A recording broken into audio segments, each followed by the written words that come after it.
રાજકોટ જિલ્લાના ઉપલેટા તાલુકાના ગઢડા ગામ નજીકથી પસાર થતી મોજ નદી પરનો કોઝવે ઊંચું બનાવવાની કામગીરી શરૂ. ચોમાસા દરમિયાન મોજ ડેમમાંથી પાણી છોડવામાં આવતા જ મોજ નદી પરનો કોઝવે થઈ જતો હતો પાણીમાં ગરકાવ. સ્થાનિકોની રજૂઆત અને મીડિયા દ્વારા પ્રસિદ્ધ કરાયેલા અહેવાલને પગલે સરકારે કોઝવે ઊંચો બનાવવાની આપી છે મંજૂરી. કોઝવે ઊંચો બનાવવાની કામગીરી શરૂ થતાં જ લોકોમાં ખુશીનો માહોલ છવાયો છે. ચોમાસામાં કોઝવે પર પાણી ફરી વળતા લોકોને અવર જવરમાં થતી હતી હાલાકી. કોઝવે બનાવવાની કામગીરી શરૂ થતાં સ્થાનિક લોકોએ એકબીજાને મીઠાઈ ખવડાવી મોં મીઠા કરાવ્યા હતા. જેકેએસની ગુજરાતી સાથે અર્શી આહિર, ઉપલેટા.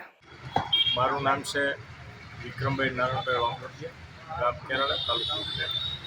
આજરોજ જે આપણે ગઢડાનો જે પુલ મંજૂર થઈ ગયો, કામ પણ ચાલુ થઈ ગયું છે, તો અવારનવાર એટલે રજૂઆત જે પૂર્વ સરપંચ નારાયણભાઈ આહિરે બહુ રજૂઆત કરી અને લગભગ મીડિયાવાળા, આમ તો હું મીડિયાવાળાને ધન્યવાદ આપું છું એટલા માટે કે મીડિયાવાળા ચાલુ વરસાદે સતત રસ્તા બંધ હોય તો પણ ચાલુ વરસાદે મીડિયાવાળા આવી અને પરિસ્થિતિને ધ્યાનમાં રાખી અને ખૂબ મહેનત કરી છે. તો મીડિયાવાળાને ધન્યવાદ આપું છું. અને અમારે પણ એક જોડતો રસ્તો થઈ ગયો છે, તો આ પુલ છે દરેક ગામને અવરજવર કરવા માટે કાયમી બહુ લાભ થાય. ભરતસિંહ ચુડાસમા, ગઢડા, માજી ઉપસરપંચ.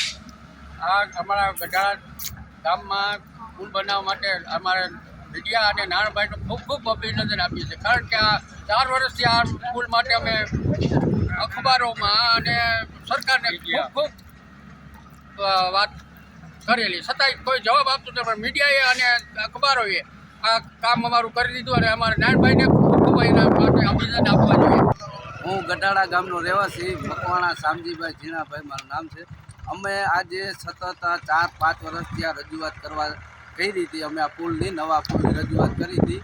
અત્યારે અમારે એનો સુખદ અને નિર્ણય આવ્યો છે અને અમારું પુલ યુદ્ધના ધોરણે ચાલુ થઈ ગયું છે.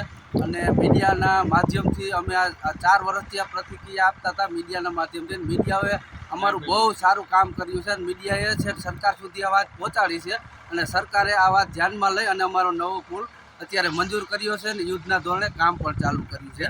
અને અમારા ગઢડા ગામમાં અત્યારે એવું ખુશીનો આનંદ છે કે અમે મીઠાઈ વેચી અને બધાને આનંદ અનુભવી છીએ.